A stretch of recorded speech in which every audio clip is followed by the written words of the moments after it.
so so sorry, just retreading old ground since nobody can hear me. Here on Minority Movie Report, we are just lay people who love film. We do this for entertainment. We do this to get minority perspectives on film out there into the world, and so that's what we're here for. And today we're going to be covering Disney's latest musical hit because it feels like a musical. I mean, aren't all Disney child movies musicals? Kind of, not all of them. What's been the most recent one without any music? Big Hero 6. That's true. The Incredibles. Another one. Well, I was thinking about Luca and like Luca's not a musical. All right, maybe I was wrong. I feel like all. I love Luca. Luca was so good. Luca. Okay. Oh, we might have to get you back on for Luca then, because I haven't watched that movie yet, and I hear incredible things. So yeah, I think Disney just keeps outdoing themselves because every time they release a new movie, I'm like, this might be my new favorite Disney movie, and then they just keep topping themselves. I saw Raya and I was like, it can't get any better than this. And then here we go. We have Encanto, and I was just like, okay, jeez, could you please stop, Disney? Because my edges are trying to grow back, and it just keeps snatching them off. So. I am obsessed with Encanto. I just think it's such a special little movie. It's too short. That's my biggest complaint about it. It could have been another 30 minutes, and I would have been fully invested. But yeah. I would have been okay with 2 or 3 more songs, if I'm being honest. You know what I mean? Well, are we just gonna jump right into it? Well, let's just jump right into it. I mean, everybody's here because we're here for Encanto, so let's talk about Encanto. First, but before we do that, Arrow, thank you so much for the resub. I appreciate it. Evening, friend. We are talking spoiler talk about the Disney's newest movie Encanto, so be prepared. Thank you, KB, my wonderful girlfriend and mod, KB. She's out here being a real one. We appreciate you. She's the best. She is the best. So yes, let's jump into it. Let's overall thoughts. Yeah, I guess what was your first impression? You credits roll. How do you feel about Encanto? It felt familiar to me. Okay. Like different, like wholly original and unique and different, but also very familiar in some ways. Just the whole vibe and the look and everything that they were kind of going for.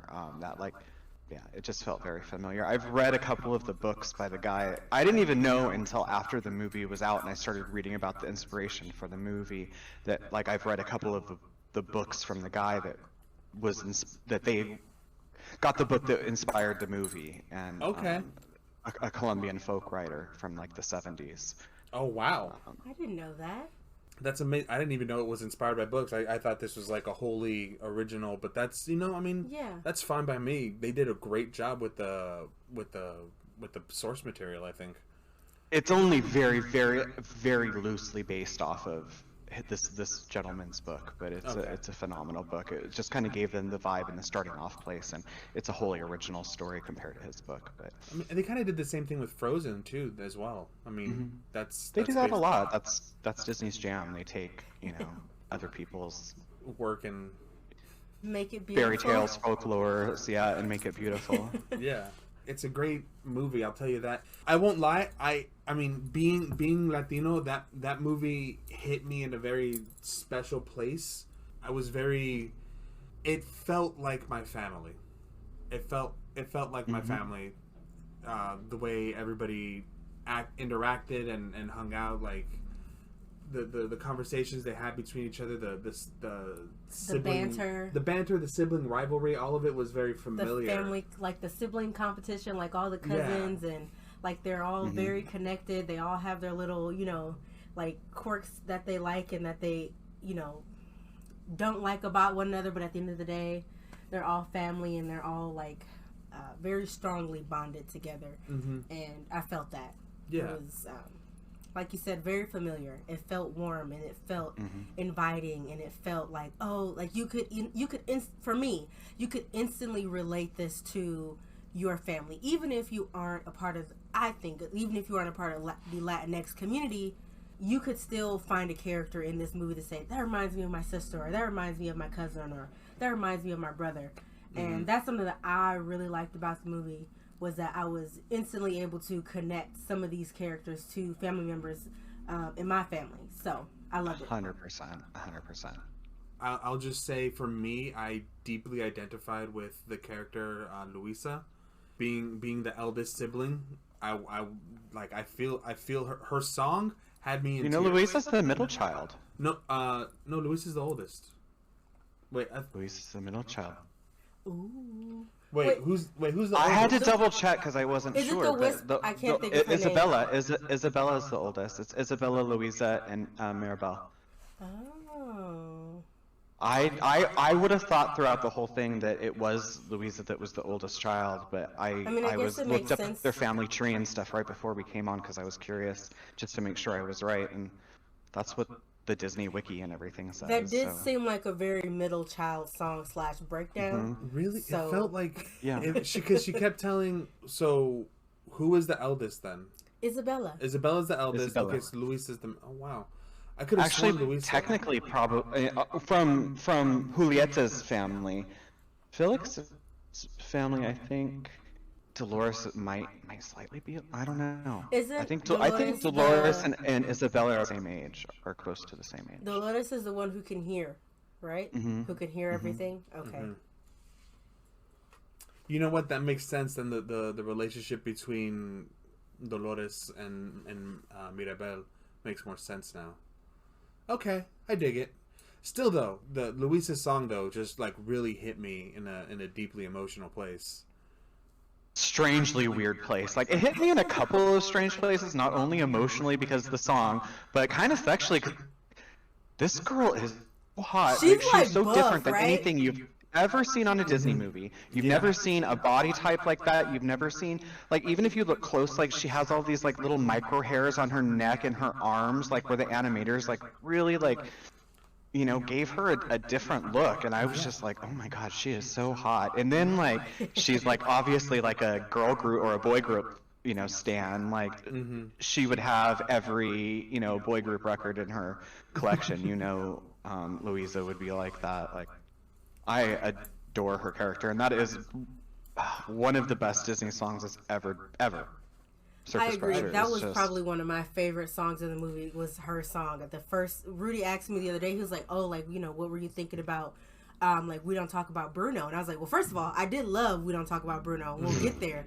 But my favorite song was Luisa's song. I was like, first of all, I don't know who's writing Disney songs, but keep doing what you're doing Yeah. because they Lin-Manuel always fire. Miranda. It's Oh, Mr. yeah. Hamilton. Is it him? Yeah. He always Yeah. comes through with the fire. That's why. What I watched a behind the scenes thing about it, and he wrote the songs for Moana, but he felt very restricted because Yeah. like the movie was done, and then they said, hey, make songs for it, and then they asked him to make songs for this new movie, and he said, yeah, as long as I can be there throughout the whole thing and basically like be a producer and like work on the whole thing. And He's so talented. I think 'cause his that's what songs made it always even hit. better.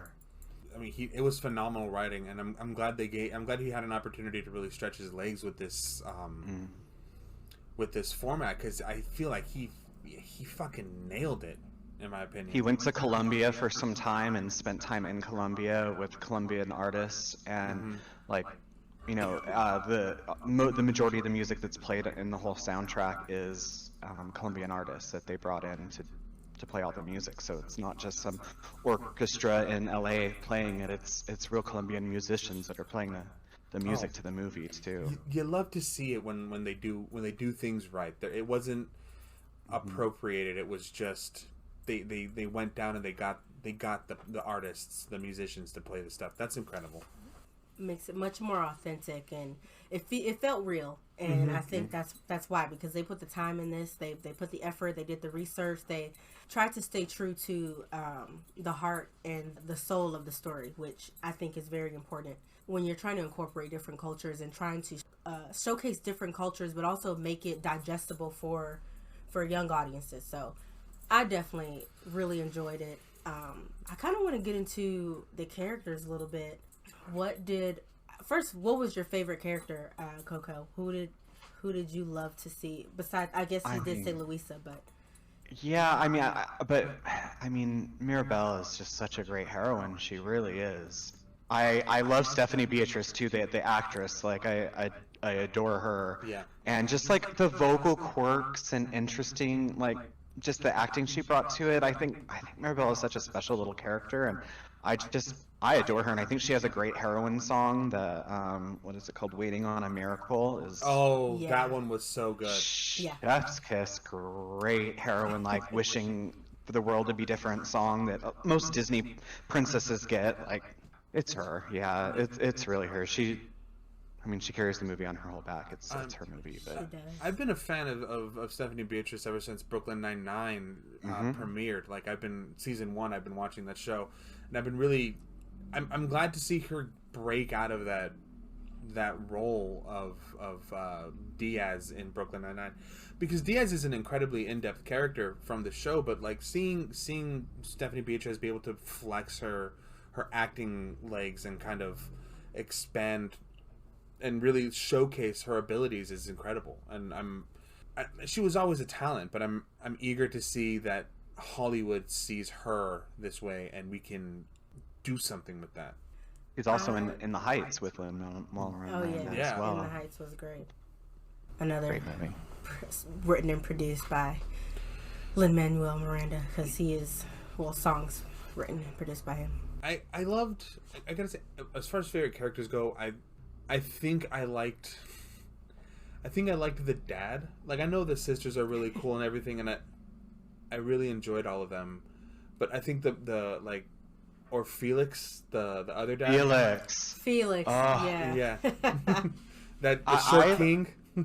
The short I king. like but I like that they represented this, like, strong man, but all of the men were there just to serve these incredible women, and they were happy to do it, and it showed, like, his parenting, like, right after, I always forget the littlest one's name, the little one that gets the animal gift.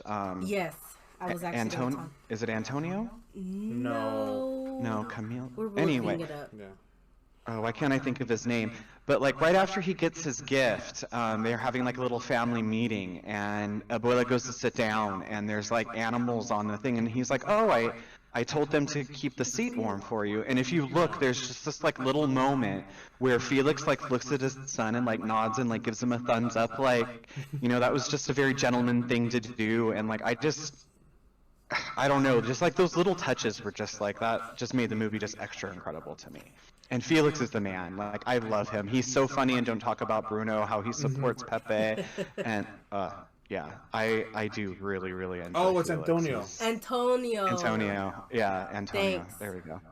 Another thing that I personally really liked that they did in this movie is that they gave us a very beautiful, wide color spectrum of Latinx characters. Yes. Not one character was the same tone of brown. It was Felix, right, who was very and dark. that actually threw me for a second. I was like, oh, okay, we're throwing some actual legitimate color into this film, and that's something that I think that we need more representation. Is the spectrum of color when it comes to various races, specifically Latinx and even African American culture. We always focus on just one color. Yeah, it's usually your color, really. Yeah. We never really go It's a lot. lower It's about me into the spectrum. So I was really shocked when I saw Felix, and I was just like, oh, hello, friend. Well, hello. I know you. I've seen this color before. Yeah, I know some of these words. So, movie just that more comforting to watch, and it made it feel more personal, and I was able to connect with it more because there was characters in it who looked like me, and that was great.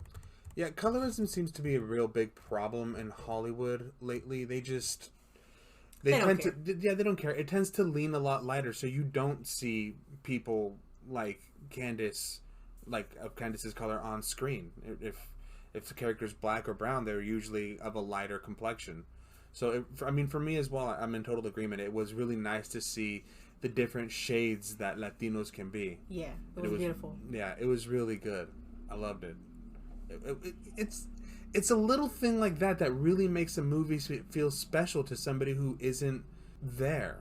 Like, you don't see yourself a lot, so it's nice it's nice to see like my darker cousins get a seat at the table. So I'll say, maybe controversial opinion, I don't know. Okay. I really liked the complexity of the abuelita character. Oh yeah. I really liked her. I guess in a way it's like a slight character arc because she's the matriarch of the family. She's super strong. Everyone looks to her. The town looks to her. She's, like she is the matriarch not only of the family but also of the town in which their special powers benefits. And to see her having to hold such a strong weight on her shoulders and coming from where her backstory by the fact that she had lost her husband and the reason why she lost her husband and how they came about their magic and the candles. Not just lost him, basically. She watched him get murdered, hacked up and murdered in front of her while she's holding his triplets. Like, I was trying to be nice. That trauma. It's trauma. Is deep generational trauma. Absolutely. That like you need to freaking somehow try to deal with, and that was Mirabelle. That was Mirabelle's gift was to like free this family from this generational trauma. Yeah, exactly. And I love, and it was hard to see this butting head relationship between the grandmother and Mirabelle, because you clearly see that obviously this isn't Mirabelle's fault. Like, she's not physically or doing anything intentionally, and she sees all of the cracks that are happening in the foundation of the home. She feels it. She sees her siblings, their powers waning, and abuelita is just kind of like trying to ignore, trying to keep going and trying to just trying to say, hey, like, look, we got to protect our magic. But she doesn't really, she's lost sight of how to protect the magic. She's lost sight of the overall like purpose of the magic. And I love that Mirabelle and her had that moment where they both came together and she was like, hey, yo, grandma, I'm here and I'm sorry you went through all this, and we recognize the struggle that you've been through, and we appreciate that you have brought us all this way, and we're here because of you. And to see that come full circle. And I think that it's something that I really appreciate about Abuelita's character, is because she comes off as a very strong, powerful. She's the matriarch. Like she's just very strong, and you don't really get to see her soften a lot. And I love that they actually showed her in a softer way, a more feminine way, and a more mothering, nurturing way than what you saw her in the initial parts in the beginning parts of the film. Because in my opinion, I don't know if I didn't feel she didn't seem very cozy, cuddly to Mirabelle. No. Maybe to other ones because they had special in families sometimes, and I saw it. It was like, I mean, it happened in my family. I'm second generation on my dad's side. I'm like the first like born in America, raised American Latino on my dad's side. So like my abuelos are much stricter and more like encircling on the family than and it's led to some problems, as every family does. And then as the generations go, like things have kind of loosened further, and we've become more acclimated to living in this country. But it's that like holding on so tight to what they almost lost, that they lose sight of what's in front of them, or what their potential and their future. They're choking the life out of the family because they think they're protecting it. Ooh, that's deep. Say that again for the people in the back. Well, they're choking. The abuela was basically choking the life out of the family, thinking that she was protecting it, thinking she was holding it tightly when she wasn't allowing it to breathe. And that's, I don't know, for me that struck pretty close. Yeah. Yeah. See, and I looked too. It's like back to the "Waiting on a Miracle" song. Mirabelle asked for all of this to happen. The house was relatively fine. Yeah, there was tension and stuff going on, but nothing was really destroying. Nothing bad was going on in the house. She, in her heart songs, said, things do need to change. I need a miracle too. And the house said, bet, boom. And it dropped all of this drama onto the family to twist it up into, to like open Abuela's eyes to what she was doing to her family and how she was restricting them and not letting them be what they could be. it was Mirabelle that asked for all of that to happen, and she was the reason why the house broke, but she was also, you know, in the end, why it was stronger and better, because it was made from, you know, them. It was more of them. It was made from love and not trauma, and that's what we got to remember. Because the house showed up, the Encanto showed up because of trauma, and while that might get you started, true foundations, things that stick, are built with love. I mean, I think that's kind of the message we got. The love of the community. 100%. Yeah, the love of the community. I was holding on pretty well into the movie. Like, I wasn't crying, and I'm a crier, but that was the point. Where when when they all show up, and the guy in the very beginning of the movie who hands Mirabelle the special gift for the one that's not special, and at the very end he's the same one that shows up and hands her a whole big basket of stuff, and I wrote it down because it says, "We have no gifts, but we are many, and we do anything for you." When the town said that to them, I was just like, oh, it's over. And then I just like sobbed through the rest of the movie, you know, the 5 minutes or whatever left of the movie was, because it was just but when the town showed up for them at the end, I just couldn't take it. Now that's that's that community, the strong community ties that they've built together, and how they've been pouring into the community, and the community has been like, okay, well, now they need us to pour back into them. And that was it takes a village. I mean, if anything else, that's a epitome of that saying right there, is it takes a village, because it took all of the village people to come back and build their home up to its former glory.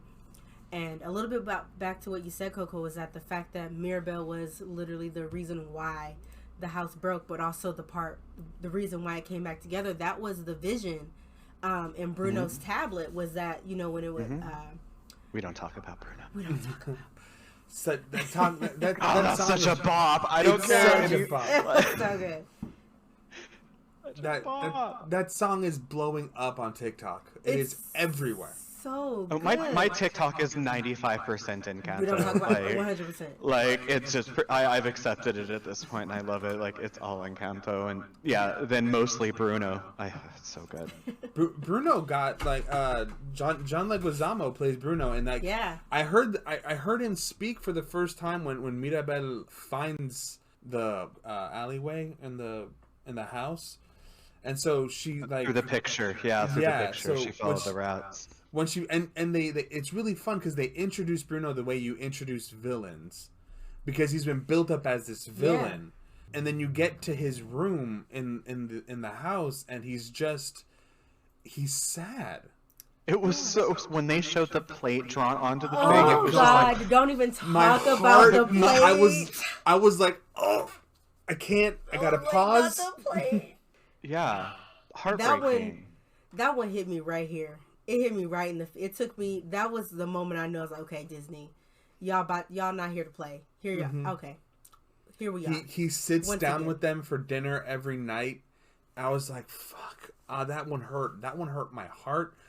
And it was a small scene, but it told you everything you needed to know about Bruno. And he said, he's like, I love my family. They just aren't. And the fact that he didn't run away, the fact that he didn't like leave, or because everyone thought he was gone. He was that, honestly, that's probably the most tragic part of the movie, was the fact that he didn't actually run away how everybody thought he did. He was there the whole time, hiding from. He wasn't really useful to the family. He was more of a nuisance than anything. Well, I mean, he was a perceived nuisance. He wasn't, because they were asking him to do everything, which I found was really odd. How are you going to get mad at someone who, like, essentially his gift was he told the future. Like, I'm sorry if you don't like what your future entails. He didn't create it. Yeah. Like this. Yeah. Don't shoot the messenger. Exactly. And that's essentially, they took his skill and they took his gift and they made him feel bad about the gift that he was blessed with, when essentially, like, he didn't come up with these, he didn't decide the future. Like, he didn't decide the future. He's just simply telling you what comes to pass. You don't want to know the answer? Don't ask the question. And Abuela asked the question. She told him, or she asked him, what's going on with Mirabelle? Yeah. She was more concerned about the magic for the Encanto than Mirabelle, and that's where the problem started. Exactly. and it leads us to this eventual story. Poor Bruno. He was there the whole time, and it's funny to me, but I got a little chuckle out of his entertainment where he was just watching the mice. Little telenovelas and stuff. But like, did you also notice him in the background? Like in We Don't Talk About Bruno, he's dancing in the background. Yeah, up on when Dolores does or like I associate him with falling sand. You can see him in the top right corner. Yeah, he's doing this and dancing around in the background up on the balcony. It. I didn't even see that part. Yeah, it's great. It's the little fucking. They didn't need to put Bruno in the back in the corner where you don't see it the first time. That is for repeat watches, and that is only for repeat watches, and it's so good. It's the animation is so clean on this movie, and I'm moving away from the characters in the story, but like when Mirabel goes to Bruno's tower and she falls out, the way you can see sand like stick to her face and her dress, and you can see the fringes of the flower, like the cloth, like popping. You can see the threads breaking, and like her whole costume is incredible. Like just from an animation from a design standpoint and everything else, but from having to animate that dress constantly, like it's an incredible feat what they did with that. Her costume in particular is incredible. The flow of the dress, the way it does like the poofs, like it poofs out when she spins and collapses, and it all looks natural. I've seen those dresses before. I know how they should look. And it looks like it does. It looks like it should. Once again, Disney does an amazing job. They put money in this. Can't stop, won't stop. It was absolutely incredible. The hair too. The hair was animated pretty incredibly. Yeah, like all of their Dolores' they all had hair? different. Isabella has hair. Yeah. Isabella's hair. Also, the intricacies of each of their rooms.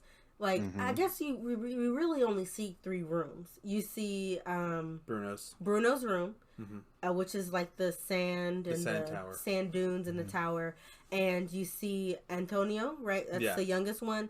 And you see Isabella's room, and it's just basically a huge garden full of beautiful roses and flowers. And I thought it was really cool how the house embodies their personality and gives them this huge space, and it's like a little Russian doll of a home, essentially.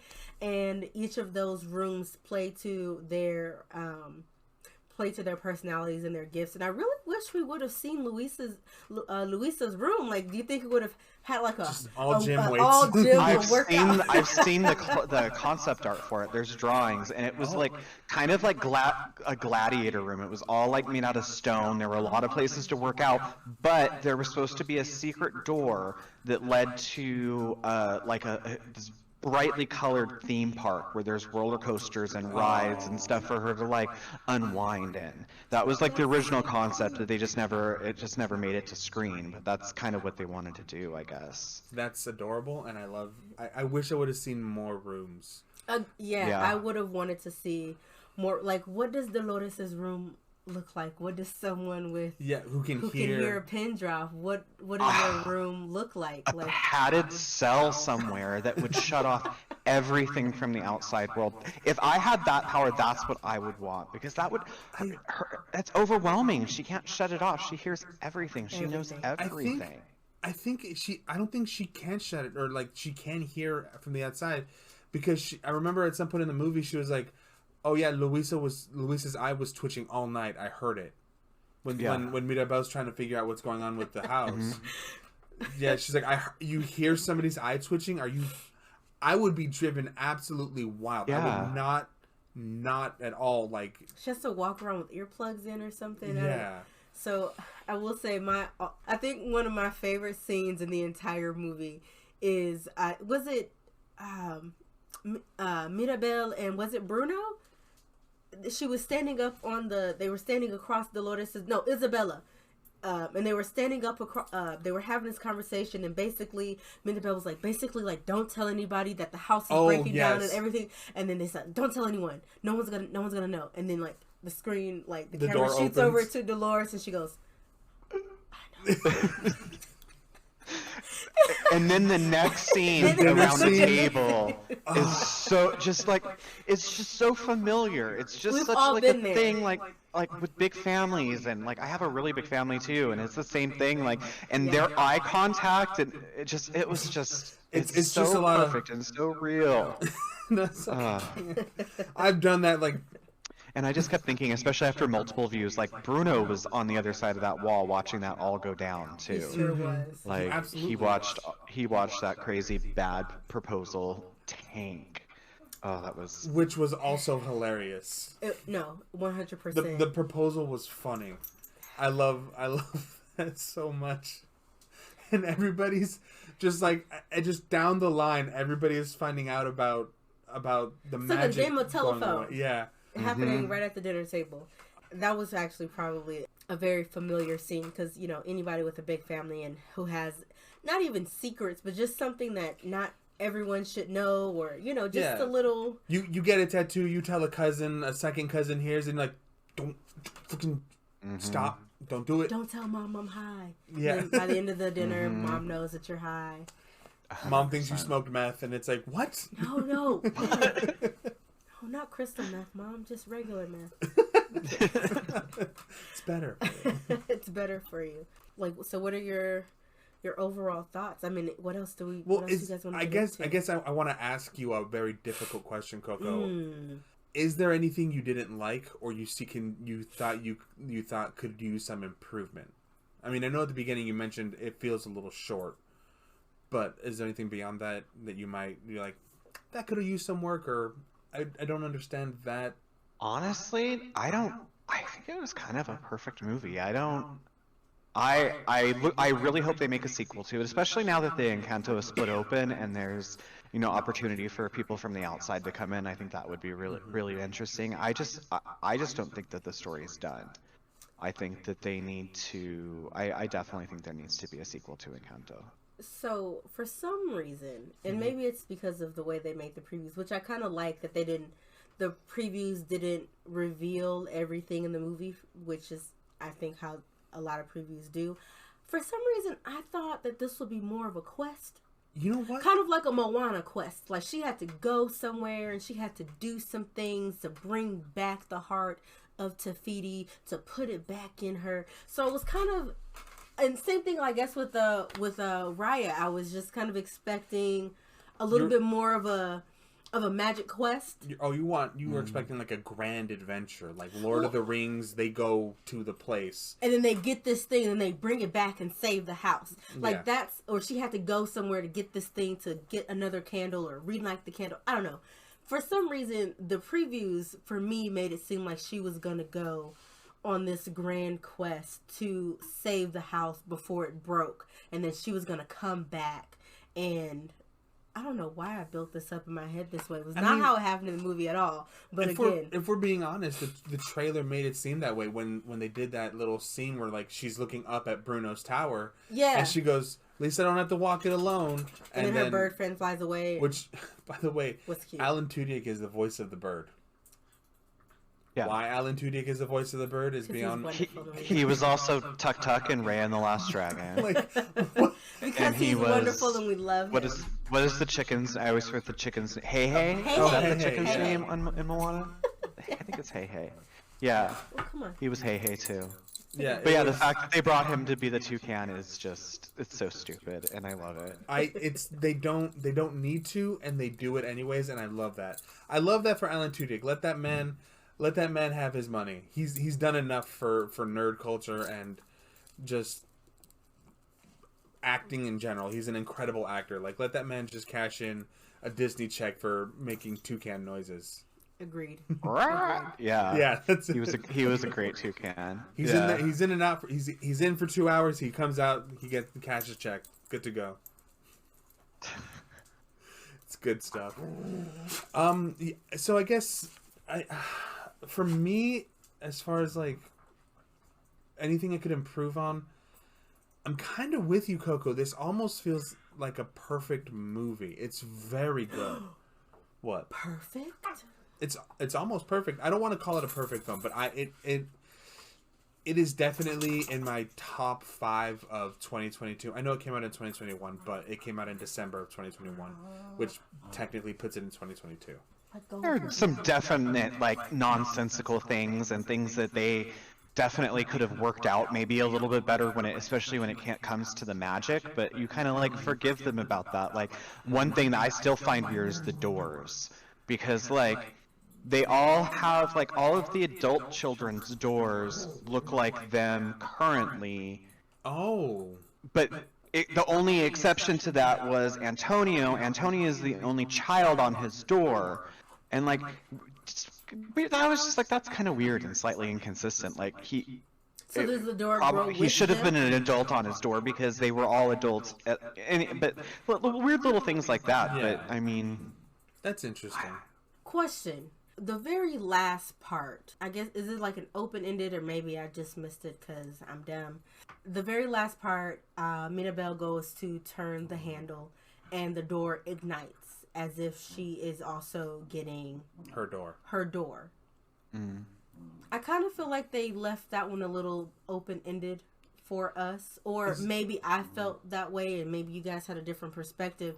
I'll let Coco take the lead on this one. Yeah. I have thoughts, but if you have anything you want to talk about before I jump in. I do slightly agree that it might have been a little ambiguous about that, but at least how I took it was Maribel's equivalent of what a kind of abuela, you know,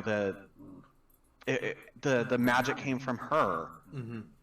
And I kind of saw it as Maribel taking the reins is gonna eventually be the head patriarch of the family. Okay. And kind of now that, you know, the magic was coming from Maribel instead of Abuela, and that's kind of how I always saw it, you know, as Maribel's gift too. It was, Yeah, that's actually... she was the center stone of the family. Yeah, I didn't even think about that. That's exactly where I was going with it, Coco. Okay. Is that Mirabelle is now going to be the I guess the torch has been passed on to Mirabelle. Now she will be the matriarch of the family moving forward. Whenever Abuela's time passes, she will be the one to hold the light of the candle. Mm-hmm. That's exactly how I perceived it.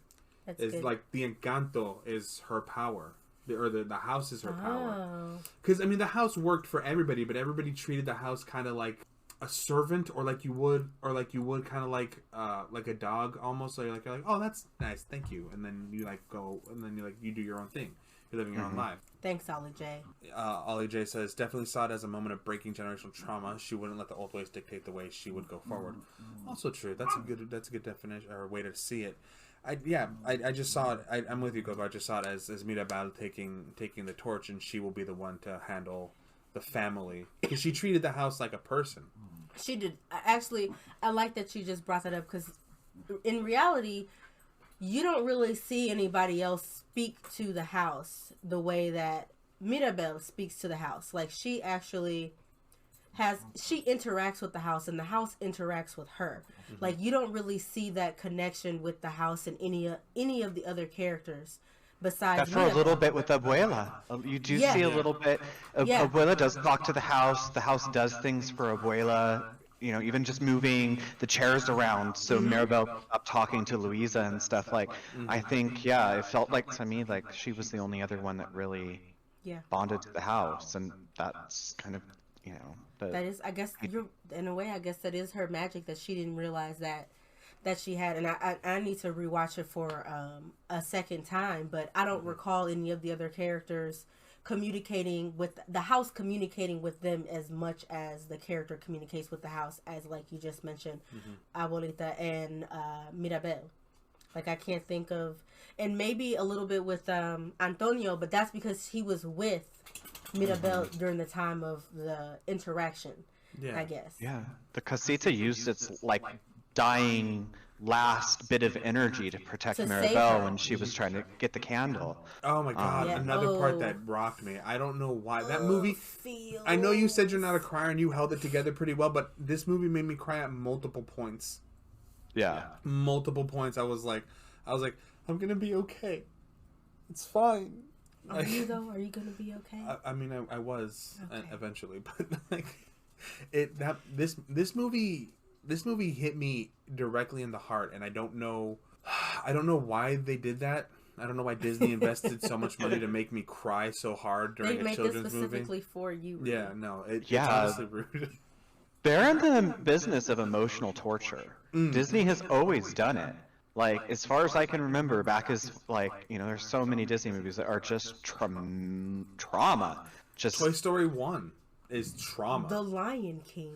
Oh my god. Bambi. Yes. Bambi. Like, I mean, way back to, even Bambi. That shit's Finding Nemo. traumatizing. Oh, God. Up. Big Hero 6, like you said Oh, earlier. Big Hero 6. That's another one. I got a thing about Monsters Inc. Gah. I got a thing about family, like Big Hero 6 when the brother dies. I like fuck that got me. Wrecked me. Yeah, Tadashi. Still, the I- ultimate betrayal, apart from Lion King, is probably Hans from Frozen. I'll never get over it. I just did not see it coming. I wasn't ready, and when it happened, I was like, "Oh, y'all got me fucked up." This is what we're doing, Disney.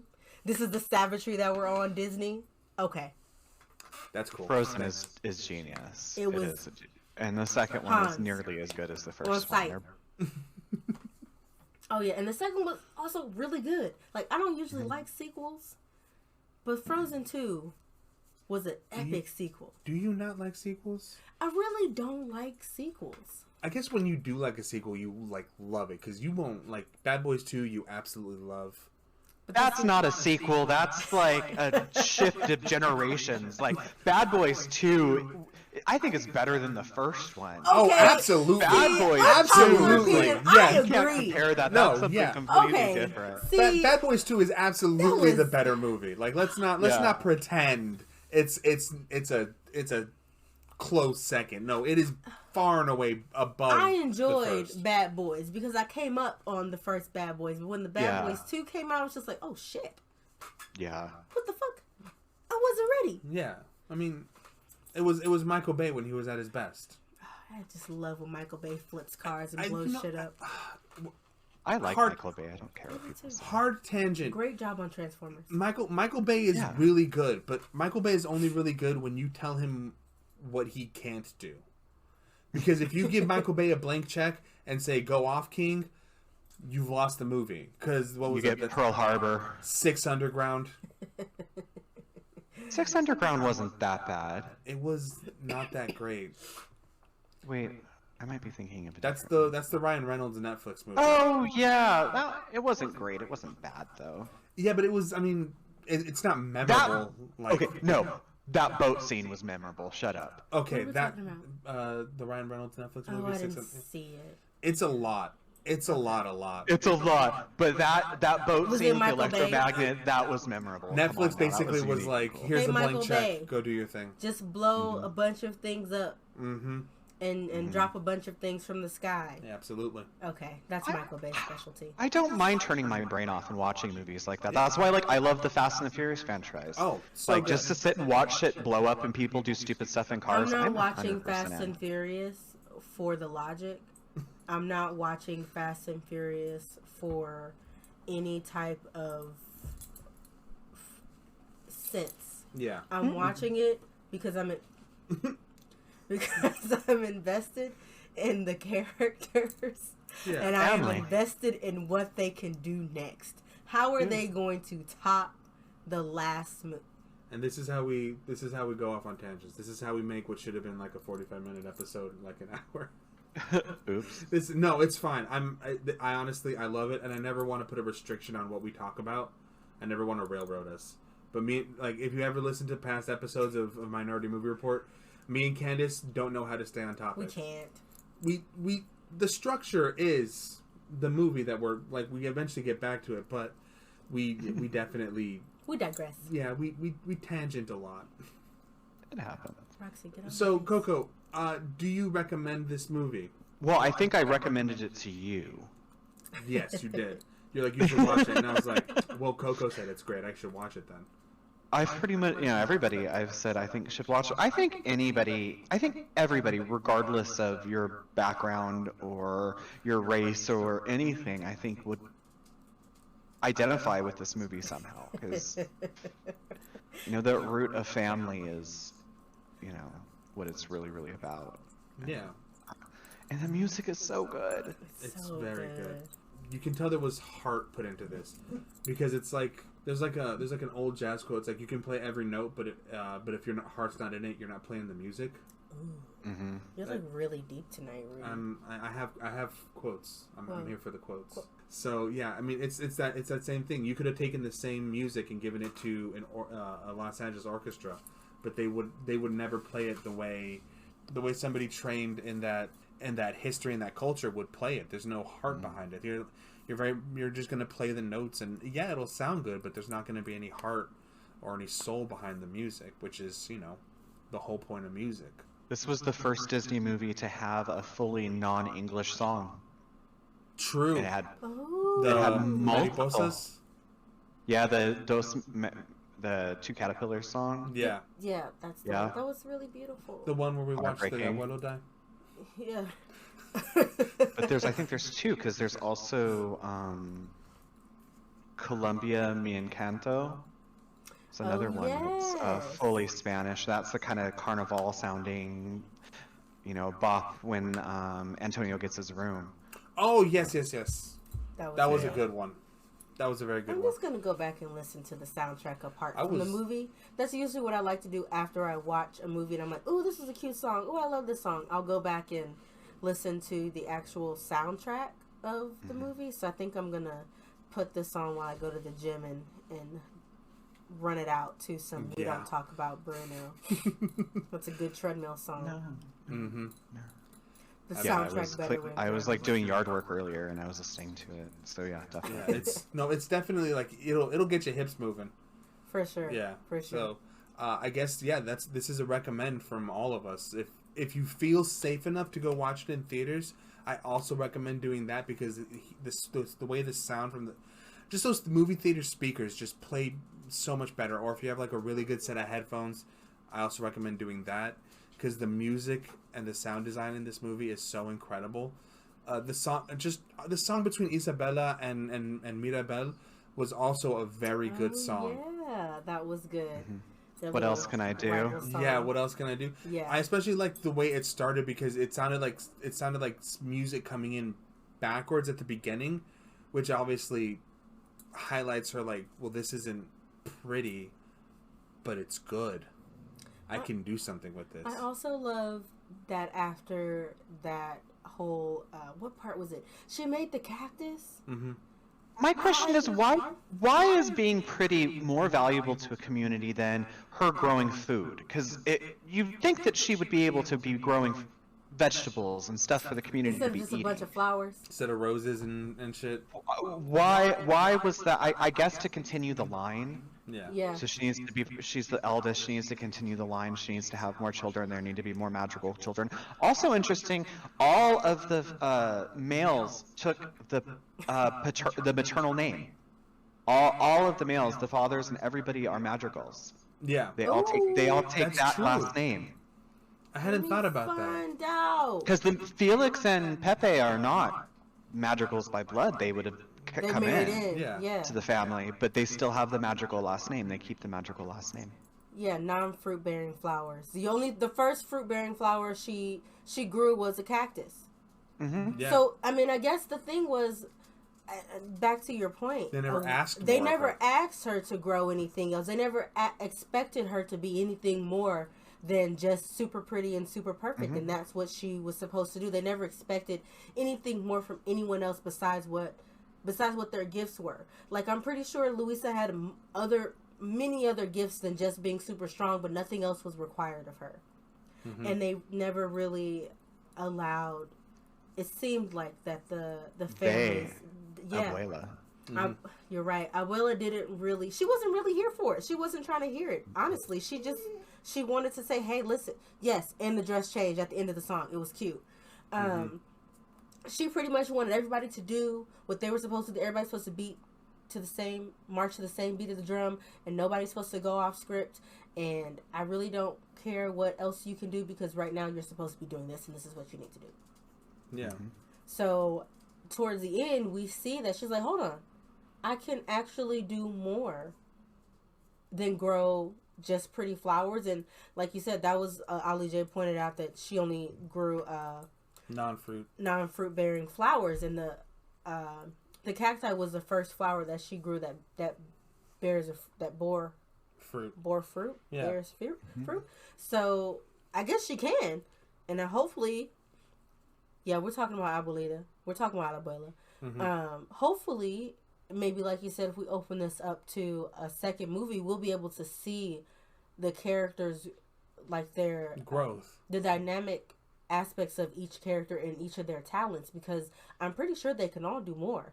Abuela just didn't want anybody else to do more. She wanted them to do what their only magical power that they had. That was it. God, I love that. That was beautiful, both of you. Thank you so much. That was absolutely incredible. I have no notes. That was perfect. That was absolutely perfect way to end it, I think. Absolutely amazing. I now that we talk about it more, like I'm into this. I want a second movie. I want to see the growth Isabella has. I want to see what she does with these new, not these new powers, but these new options that she has in front of her. I want to see what Luisa does with her strength. Now that she's like, you can't put everything on me. I have my limits too. Also, Dolores is probably going to be the next to get married, because she's actually the one who liked the guy that Isabella was supposed to marry in the first place. Mariano? I don't know what his name was. He was cute though. I was like, okay. Apparently he's voiced by like a very famous Colombian like heartthrob singer. Like very, I don't know who he is, but apparently, and it looks similar to. They look similar to the actual in real life, but I'm not aware. I was like, apparently, if you don't want him, girl, I will take him. So. Yeah, his name is Maluma. That's your boy. It. Oh.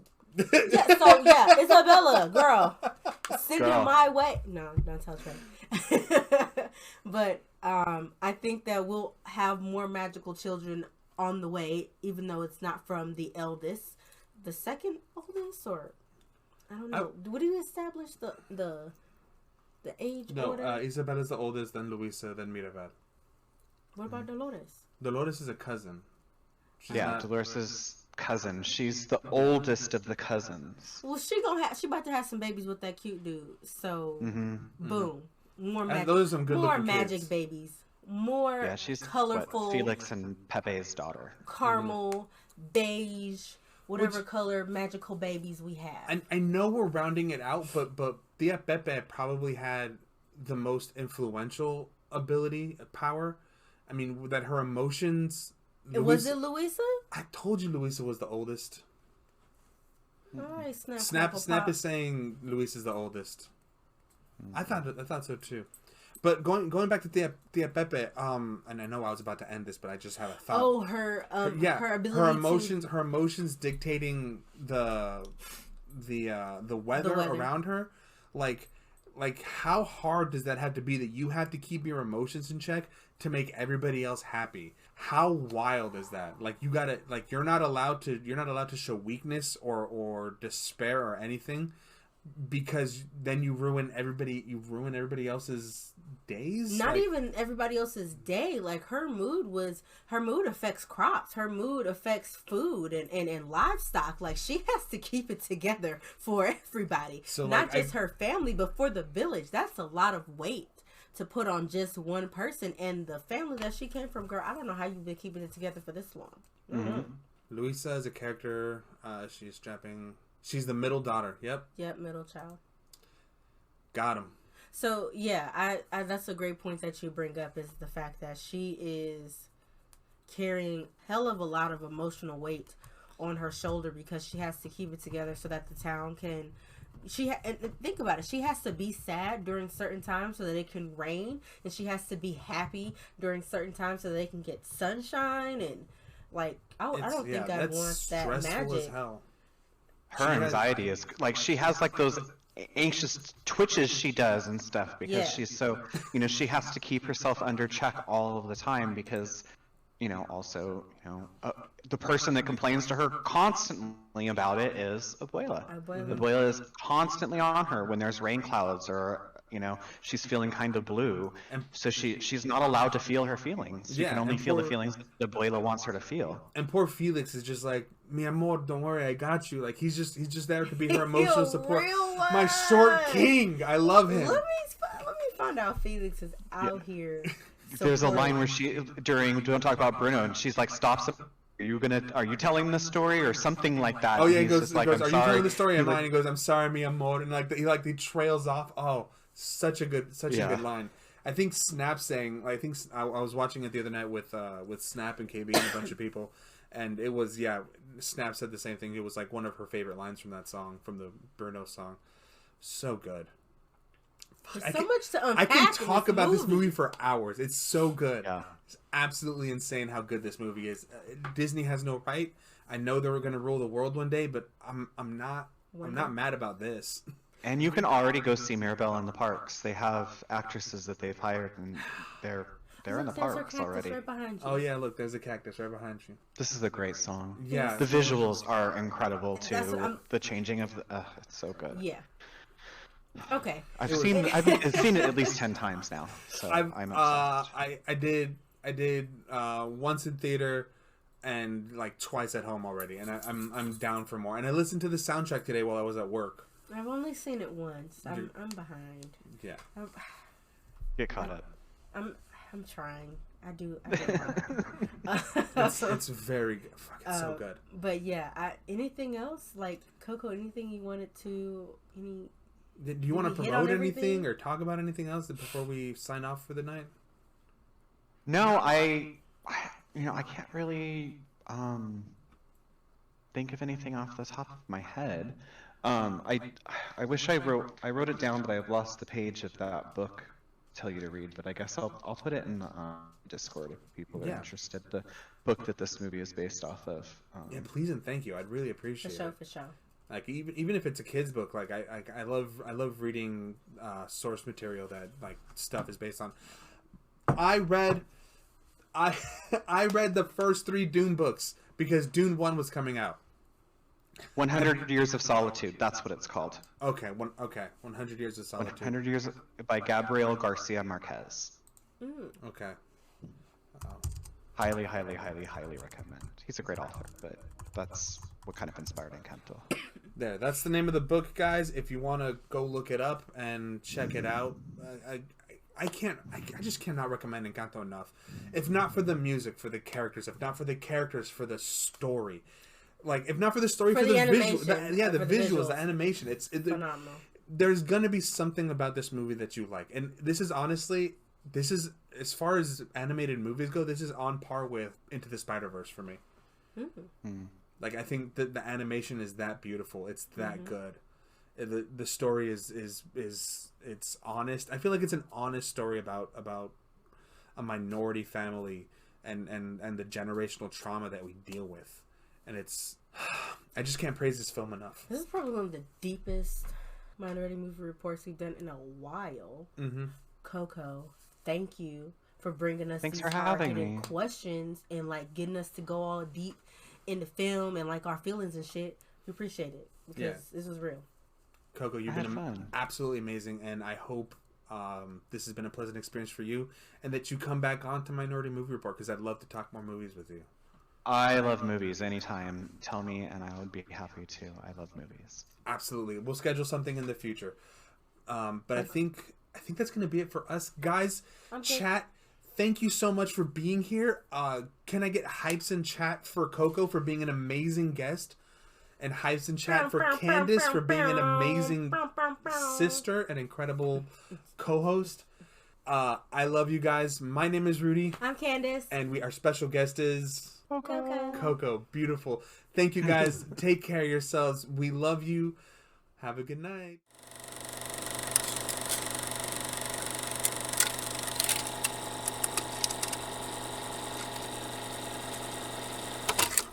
Dolores has heard everyone in the village get their cheeks. God damn it. Ladies and gentlemen, my brother. Ladies and gentlemen, my brother. So Dolores has heard everyone in the village get their cheeks clapped. And he's not wrong. He's not wrong. Not wrong He's not at wrong all. at all. No. I will She say, knows every IBS in the village. Like, she just knows it all. Anytime anyone ever grunted a little too hard. I was gonna say bubble guts and all, Dolores hears it.